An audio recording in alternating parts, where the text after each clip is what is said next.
Hi, my name is Elena Alsru. I'm a licensed professional counselor and fitness coach, and today I wanted to talk to you about how low motivation can be a barrier that gets in the way of accomplishing your fitness and health goals. So, low motivation is one of those things that can have so many different roots, and it is on a continuum. You could be one of those people who can't get out of bed in the morning at all, and you could be one of those people who just can't, you have everything at your fingertips, but you just can't get yourself to go to the gym. So, I just wanted to start off by saying that low motivation is one of those things that many people struggle with, but what I've heard a lot in my office is the hardest part about low motivation is that there's all these things that could help you feel better, but you're not motivated to do them. And that's where there's this disconnect. And that's why low motivation is one of the symptoms of depression. And that's why depression is so crippling, is because there's all these beautiful things that you could be doing, coping skills, all these wonderful things, but you can't get yourself from point A to point B. So today I kind of wanted to talk about that in between, not necessarily about depression, but how low motivation can really be something that does lead you to depression, just like anxiety can lead you to having low motivation, and they all are related. So I just wanted to first say that coming from more of a functional medicine root cause mental health perspective, looking at the whole person, we're not just in parts. So I was going to share that, it could be purely physiological, right? So ask yourself, when's the last time I had a really great blood workup? When have I had my hormones checked? Am I low in vitamin D? What does my B12 look like? Am I low in iron? There's so many different things, how's my thyroid? So coming from that perspective, it's really important to make sure your blood work's been done and that you're at optimal levels. And you could consider, yes, going to your general practitioner, but also maybe deciding to get a functional lab workup and also look at your gut microbiome. There's so many things that could be related to motivation. And as many of you have probably heard, that a lot of our neurotransmitters originate in our gut. Your gut is the second brain. So not looking at that might be a misstep, and trying to understand, why am I not motivated to do the things I need to do? Another way to look at it is, who are you hanging around? What relationships do you have? What's that relational environment like? Are there really toxic people in your life? Are people encouraging? Are they reaching their goals? Are they going to the gym when they're tired? Are they doing the things that are really good for them, even if they don't feel like it? There's a whole culture of people that do what's comfortable 100% of the time. And then there's another bunch of people out there who know the right things that they need to do, and they do that about 90% of the time or 100% of the time. And so who are you hanging around? You're definitely going to become the top 5 people that you hang around, whether that's, on a computer, online, or in real life. So definitely something to consider. Another thing to consider is, what's your environment like? Not only your relational environment, but where are you living? Is it busy, loud, angry all the time? Are you listening to TV all the time? Is the news blaring? Are you always hearing bad news?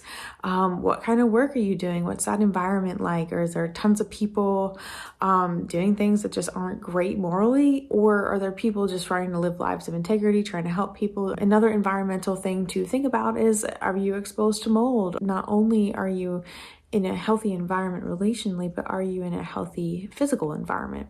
So another thing to think about with low motivation, I know for me, there's a really big difference between lifting at a gym that had, it was purple or electric blue, but then when we built our own gym, and it was really encouraging, some encouraging quotes, everything was aesthetically pleasing, there were no mirrors, it really fostered a different sense of motivation, and the type of people that came also were very motivating. So it's something to consider. Another thing that really comes up, honestly, in my practice is the sense of purpose, that more spiritual aspect to life, that how it integrates with spiritual and the psychological, why are we here? Asking those hard questions. And people who really struggle with that sometimes really struggle with finding motivation to do things. They ask themselves, why does it matter? And they kind of get into a really deep hole and it can really feel very helpless in that place, and don't have a higher sense of deeper meaning or connection. A lot of times it's talked about connection to the past, present, and future. And if you don't feel connected, it's really difficult to feel like you matter and that your actions matter, and you start to develop this sense of learned helplessness that you feel like nothing really matters, and then you can get yourself really, really depressed and really in a bad place.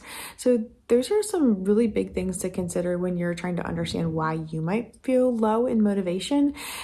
Two other things I wanted to kind of share about that was many times people who struggle with low motivation struggle with a lot of grief, unresolved grief, meaning there's a lot of things that's disappointed them along the years, or a lot of losses that they have had that they just kind of like did not deal with. They put a band-aid on it. They were told that not to cry. They were told to get over it. Maybe they told themselves that. And so really there's just like a lot of ungrieved losses. And so grief piled up can make you really, really just feeling a heaviness. And you can share that your feelings can come out as anger, or they can come out as this feeling of exhaustion and tiredness of I don't want to do any more things.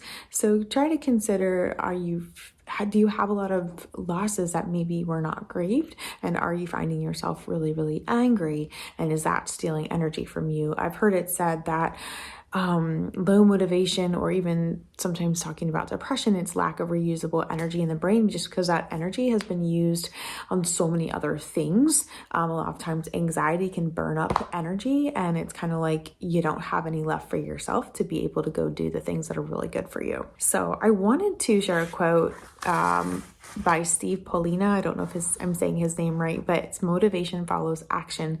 And this is a really helpful tool for me. So I wanted to share 6 tips that you can do to help springboard yourself into getting motivated for the things that matter to you. And to be honest, the ones that really helped me had a lot to do with structure. I want you to think about how to help yourself with finding motivation. It has a lot to do with the way that you're speaking to yourself. So we have one whole side that's compassionate and empathetic. So kind of like the feeling side of you've got to learn to forgive yourself quickly in order to move forward to the next thing. A lot of times people who have low motivation have been really hard on themselves. And so one of the things to do quickly is forgive yourself fast.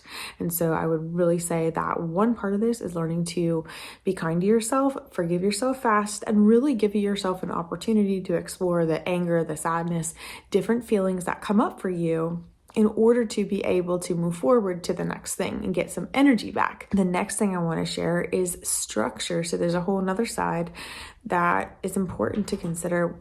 Discipline is one of the most important things when it comes to helping someone get into a new pattern where they are kind of on more of a I don't care about your feelings track. You've got to have one part where you're caring about feelings, but then on the other side, you're going to not feel like doing the things that are good for you. And you have to be able to have some type of external structure that's enforcing that, because you've proven that you can't do it for yourself. So what I mean by that is the first tip would just be finding external structure, whether it's a group.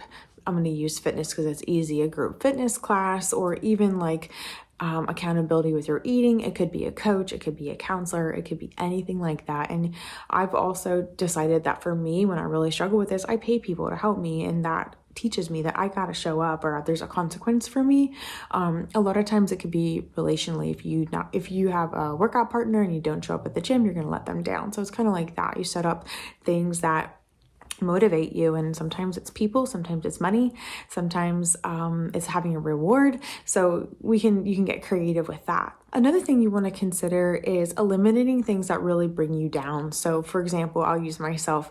If I spend a lot of time on social media seeing what everyone's doing, it really takes my motivation away, whereas maybe for other people it'd make them more motivated. I just decide, oh well, why am I even doing anything? Because it's too overwhelming. And that's definitely not the way to be. That's kind of a boundary I've set for myself, is I don't really scroll at all. I learn a couple things from people that I really believe are speaking some great truth into my life, and then I try to ignore the rest. And that has helped me have motivation, because I'm not spending this mindless energy scrolling, or even we don't watch TV in our house, so we're not like watching the news. So consider eliminating or reducing scrolling, just kind of mindless, seeing too many things that can really put you in a position where you feel like, wow, everybody's doing it perfectly. I'm never going to be like them.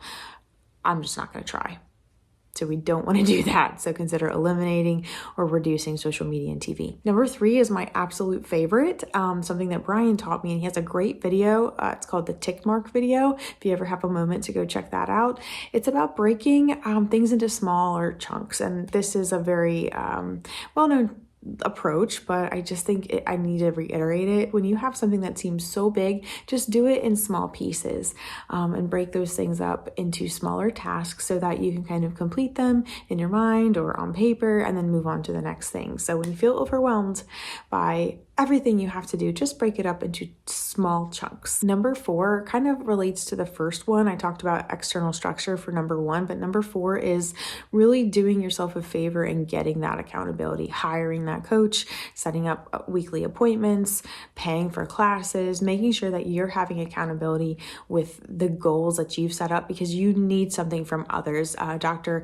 John Townsend wrote this book called People Fuel, and it talks about how we need nutrients from other people that we don't have within. And so there's plenty of things that I need from other people that I can't get for myself because I wasn't given it in the past. So I am all about finding external accountability to help you do the things that you need to do to succeed. Number 5. Okay, so this one is that kind of functional medicine root cause kind of approach, is get a functional medicine workup.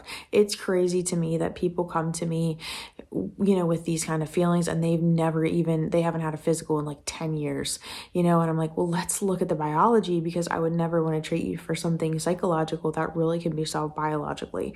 And so one of the first things I always ask is, what was your last blood work? What's your vitamin D? What's your B levels? What's your iron? What your hormones look like? What's thyroid look like? Vitamin D. So many things to look at. And what are you eating? Are you just eating? I'm amazed by the amount of people who have low motivation who just order DoorDash and expect everything to work out for them, and then they're going to be motivated. It's like there's some foods out there that are going to make you feel a heck of a lot better and help you achieve your goals. So there's a lot of things you can control. So really take a moment, schedule that appointment. It doesn't have to be functional medicine, but if you want to get a deeper look at some of the different optimal levels of your hormones and your microbiome, it might be a great idea. But get started, get on the books for a physical with your doctor, get some blood work done, and just check out the basics. You're going to be surprised how much this can really help you. The last thing I wanted to say about what you can do to help with low motivation is get aware of what you're thinking. I talk about thoughts a lot. And so being able to recognize your negative thought patterns and your negative behavioral patterns. Maybe if you take a step back and see yourself in like a third party perspective, you could see how you're spending your time and your thinking during the day and why you're ending up so unmotivated to do the things that you say you want to do. And if you have trouble with this, again, hire a counselor. They're trained to help you with this. Find someone in your life who's really positive. Maybe join a church, develop some new patterns in your life. Maybe a great coach could help you just get started in the right direction. It takes 63 days to develop new thought patterns and habits. We've been doing something the same way for a long time. We have to have help to do it a brand new way, or else it's just not going to work out the way that we want. We'll be so frustrated. So I hope this was helpful to you and that you can be really encouraged that there is a lot that you can do to help with low motivation. And remember, motivation always follows action. So take that next small step and you will be amazed how much more doable the things that you care about and that you want to achieve will seem. Don't forget to get that external help and make sure you're listening to encouraging voices along the way. Thank you so much for joining me. I hope this can equip and encourage you guys to reach your fitness and health goals and have some fun along the way. Thanks so much. Have a good one.